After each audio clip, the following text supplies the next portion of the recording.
اچھی زندگی گزارنے کے لیے عورت میں چند خوبی ہونی چاہیے۔ پہلی خوبی، پہلی خوبی دیندار ہونا، اور یہی بنیادی خوبی ہے۔ نبی صلی اللہ علیہ وسلم نے فرمایا دیندار عورت حاصل کرو، اور اگر وہ بے دین ہوگی تو اپنے شوہر کا دین بگاڑ دے گی، یعنی وہ شوہر کی مددگار نہیں بنے گی بلکہ اس کو تنگ کرے گی اور اس کو دین سے دور کر دے گی، اس کے اچھے ارادوں میں، اچھی سوچوں میں خلل ڈالے گی، اس پر غلبہ حاصل کرنے کی کوشش کرے گی، یعنی اسے ڈومینیٹ کرے گی۔ دوسری خوبی اچھا خلق ہے کہ بد خلق کا نقصان اس کے فائدے سے زیادہ ہوتا ہے، یعنی کسی بھی بد اخلاق انسان سے واسطہ پڑنا، اور خصوصاً بیوی ہو تو اس میں نقصان ہی نقصان، فائدے کم ہے۔ تیسری خوبی حسن صورت ہے، کیونکہ اسی سے تو شیطان سے بچاؤ ہوتا ہے، اس لیے جس عورت سے نکاح کا ارادہ ہو اسے دیکھ لینے کا حکم دیا گیا۔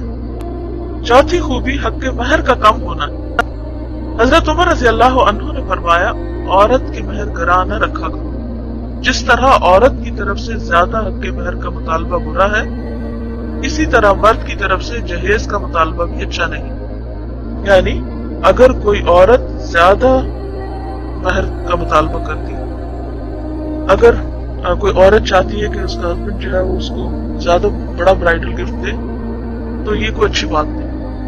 اسی طرح ہسبینڈ اگر عورت سے کہے کہ تو بہت سی ڈاوری لے کر آؤ، جہیز لے کر آؤ، اپنے پیرنٹس کے گھر سے بہت سا مال لے کر آؤ، گاڑی لے کر آؤ، مکان لے کر آؤ، اتنا زیور ہونا چاہیے، تو یہ بھی بری بات ہے کیونکہ ہسبینڈ کو تو رسپانسبلٹی لینا ہے۔ حضرت سفیان ثوری نے کہا جب آدمی نکاح کرنے لگے اور پوچھے عورت کا جہیز کیا کچھ ہے تو سمجھ لو کہ وہ چور ہے، یعنی کوئی اچھا انسان نہیں ہے جس کو تم اپنی بیٹی دے رہے ہو، کیونکہ اسے بیٹی سے دلچسپی نہیں بلکہ کس سے ہے؟ اس کے مال سے کہ وہ لے کے کیا آ رہی۔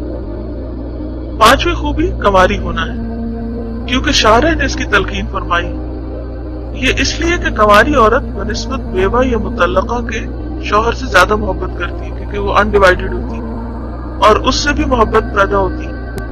چھٹی خوبی یہ ہے کہ عورت ایسے خاندان سے تعلق رکھتی ہو جس کی خواتین بالعموم صاحب اولاد ہو۔ ساتویں خوبی نسب ہے، اور وہ حقیقتاً یہ ہے کہ عورت کسی دیندار اور نیک گھرانے کی ہو، پیرنٹس بھی اچھے ہوں، نیک ہوں، تو اگر نیک ماں باپ ہوں گے تو انہوں نے کچھ تو نیک تربیت کی ہوگی۔ یہ کسی لڑکی کو اگر دیکھا جائے تو یہ دیکھا جائے گا کہ اس کے والدین کا اخلاق کیسا ہے یا ان کا دین کیسا ہے۔